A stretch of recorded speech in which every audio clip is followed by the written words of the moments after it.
మనకి ఇంకొక అదృష్టం ఏంటంటే ఎవరు ఇప్పుడు విఐపి భగవద్గీత వేసేవాళ్ళు అంతకుముందు అంటే స్వామివారికి వాళ్ళు చనిపోతే భగవద్గీత వేసేవాళ్ళు. ఇప్పుడు అది మానేసి ఆ నలుగురు ఒక్కరై పుట్టడం ఒక్కరై పోవడం విఐపీలందరికీ విఐపీ అని కాదు ఎవరిపైనా ఆ పాట వేసేస్తారు.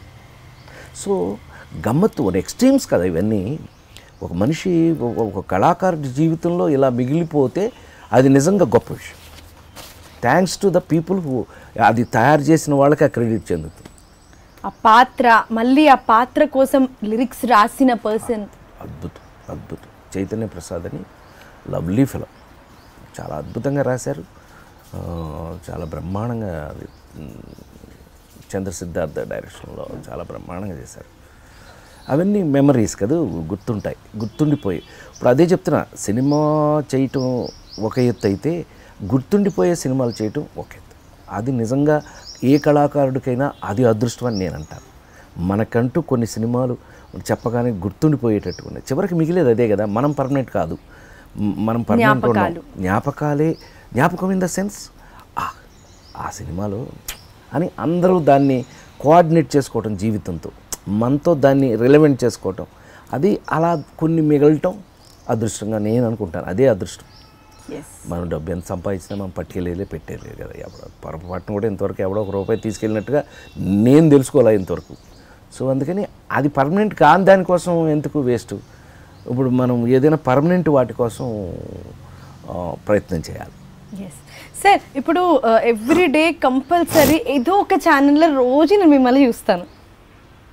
అండ్ మీరు సడన్గా మిమ్మల్ని మీరు చూసుకున్నప్పుడు ఆ సిచ్యువేషన్, ఆ సీన్స్, అక్కడ జరిగిన సందడి, లేకపోతే ఏం రోల్ అవుతూ ఉంటుంది, ఫస్ట్ ఏం జ్ఞాపకం వస్తుంది మీ సినిమా రాగానే?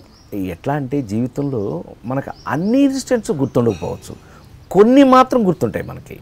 ఎందుకని ఆ స్థితి, ఆ పరిస్థితి, అప్పుడున్నటువంటి మనం ఉన్న సిచ్యుయేషన్ బట్టి మనకు గుర్తుంటాయి. అట్లాగే 245 లెక్క కరెక్ట్గానే ఉంది. 245లో 245 సినిమాలకి ఇన్సిడెంట్స్ ఉండకపోవచ్చు. బట్ కొన్ని ఇప్పుడు lead style do or die పరిస్థితి. ఆ రోజు మనకి ఆ సక్సెస్ కాకపోతే ఆ సినిమా మనం వెళ్ళిపోవాలి. ఎందుకంటే అందులో సినిమా చేసాం, ఫ్లాప్ అయిపోయింది, మనం ఇంకా ఇండస్ట్రీ నుంచి వెళ్ళిపోతాం, ఇంకేముందిలే అయిపోయిందిలే మనకు అనుకునే పరిస్థితుల్లో మనం ఎట్లా కష్టపడ్డాం, దానికోసం ఎలా ఒక ఫైట్ ఎవరికి ఊరికే ఏది వచ్చిందంటే నేను నమ్మను. We have to fight for it. ఎంత కష్టపడి చేస్తే ఓ పక్కన మన కష్టం మనం పడుతుంటే ఆ సిచ్యుయేషన్లో కొన్ని కామెడీలు జరుగుతుంటాయి. మన కష్టం మనం పడతా ఉంటే అవతల దాని సిచ్యుయేషన్కి అది కొన్ని కామెడీలు అవి ఎలా గుర్తున్నాయి మనకి. అట్లా సినిమా చూస్తున్నప్పుడు ఇది చేస్తున్నప్పుడు అది జరిగింది కదా, ఇది చేస్తున్నప్పుడు అది జరిగింది కదా అని తప్పకుండా గుర్తొస్తుంది. సార్ ఇప్పుడు 2010 నుంచి 2020 మన 10-20 10 ఇయర్స్లో ప్రస్తుతం ఉన్న టాప్ హీరోస్తో ప్రతి ఒక్కరితో మీరు జర్నీ చేశారు, ఆల్మోస్ట్ అందరితో. సో అందరి గురించి ఒక్కొక్క లైన్లో నాకు అందరు కాదు, అందరూ ఇప్పుడున్న జనరేషన్కి అంటే ఎందుకు నేను సెపరేట్ చేయలేను అన్న దానికి నేను చెప్తా. ఎందుకనంటే అందరికీ కూడా ఒకే టైప్ ఆఫ్ ప్యాషన్ ఉంది. దే ఆర్ ఆల్ వాళ్ళందరూ కూడా సినిమాని ప్రేమించి వాళ్ళని ప్రేమించుకునేలాగా ఉన్నారు అందరూ. అందుకని ఎవరికి ఒక క్యారెక్టర్ అలాగా అంటానికి లేదు అసలు. అందరూ ఆ ఫైటింగ్ స్పిరిట్లోనే ఉన్నారు. Everybody are fighting for their positions. నాకు అది అందరిలో నచ్చిన కామన్ క్వాలిటీ. చాలా నిజంగా everybody is fighting for their own వాళ్ళ పొజిషన్స్కి. వాళ్ళు నిజంగా మాకు ఒకరోజు మేము హీరోగా చేసేటప్పుడు ఒక బ్రాండు అని అంటే ఆ బ్రాండ్, ఇప్పుడు కామెడీ ఆ బ్రాండు అని అంటే నా బాటికి నేను వెళ్ళిపోతుండేవాడిని. ఒక చిరంజీవి గారు ఒక యాక్షన్ బ్రాండు, ఒక యాక్షన్లో వెళ్ళిపోతూ ఉండేవాడు. ఇట్లా ఎవరి బ్రాండ్లో వాళ్ళు వెళ్తుండేవాళ్ళం.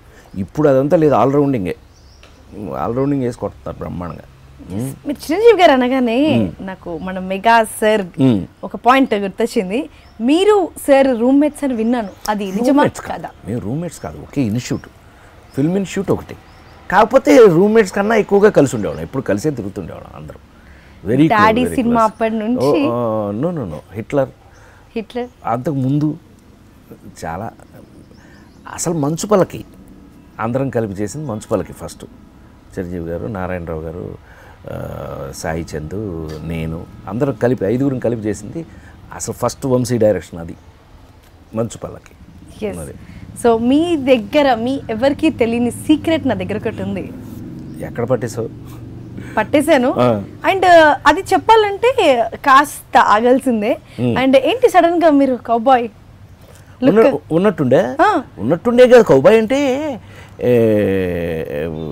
తిరుపతి వెళ్ళాము మొన్న. అంటే ఈ టోపీ ఎందుకు పెట్టారనే కదా నీ ఉద్దేశం. తిరుపతి వెళ్ళాము. తిరుపతి వెళ్తే వైకుంఠ ఏకాదశి. వైకుంఠ ఏకాదశి నేను ఎందుకు వెళ్ళాను అని అంటే మా అబ్బాయి పుట్టింది వైకుంఠ ఏకాదశి రోజున 1982. అప్పుడు జనవరి 6 వచ్చింది. ఇప్పుడు మళ్ళీ వైకుంఠ ఏకాదశి జనవరి 6 వచ్చింది. అందుకని వాడిని తీసుకెళ్ళి వాడు నేను ఇద్దరం కలిపి స్వామివారికి ఇచ్చేసి తలనీలాలు ఇచ్చేసి, చాలా కాలం తర్వాత మంచి అవకాశం దొరికింది, ఇద్దరం తలనీలాలు ఇచ్చేసి వచ్చాం. మరి సినిమాలో కంటిన్యూ అందరికీ తెలిసిన సీక్రెట్ నువ్వు అడుగుతున్నావు. సినిమాలో మన బయట విగ్గులే కదా, రోజుకో రకంగా పెట్టుకోవచ్చు, ఎలా కావాలంటే అలా పెట్టుకోవచ్చు. సో గెటప్స్లో ఏదైనా ఇప్పుడు అంతా ఎవ్రీథింగ్ అవైలబుల్ కాబట్టి మనం గెటప్కి తగినట్టు విగ్గులు తగినట్టుగా ఆ గెటప్స్ ఉంటాయి మనకి. ఇదేం అడ్డం లేదు. ఎస్.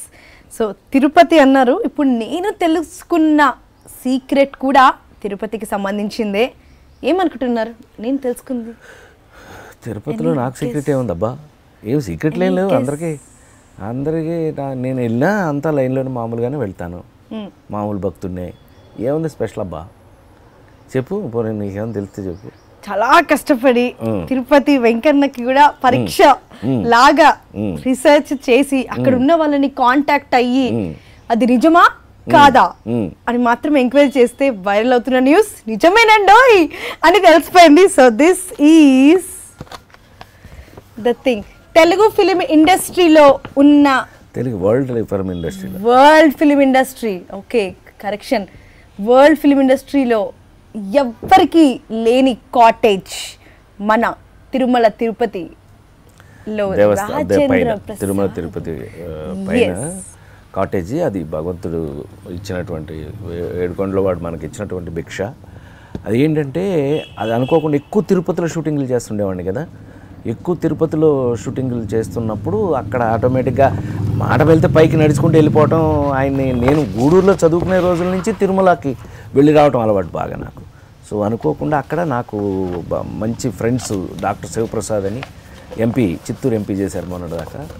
అట్లాగే రమణ అని, వెంకటరమణ తిరుపతి ఎమ్మెల్యే, వీళ్ళిద్దరు పని అది చేసి లేదు గురుగారు మీరు ఇక్కడ కాటేజ్ కట్టాల్సిందే అని అంటే స్వామివారి ఇచ్చినటువంటి అవకాశం మనకి తిరుమల కొండ మీద మనం కాటేజీ కట్టడం. అయితే ఏంటంటే మనం ఉండగా మనం లేనప్పుడు కూడా పర్మనెంట్గా ఉండేదే ఇలాంటివి. నేను ఎంతకాలం ఉంటాం అంతే కదా, దాటిన తర్వాత ఉండం కదా. మనం వెళ్ళిపోయినా కూడా జీవితంలో మిగిలిపోయే కొన్ని మంచి విషయాలంటే ఇలాంటివి. ఎస్.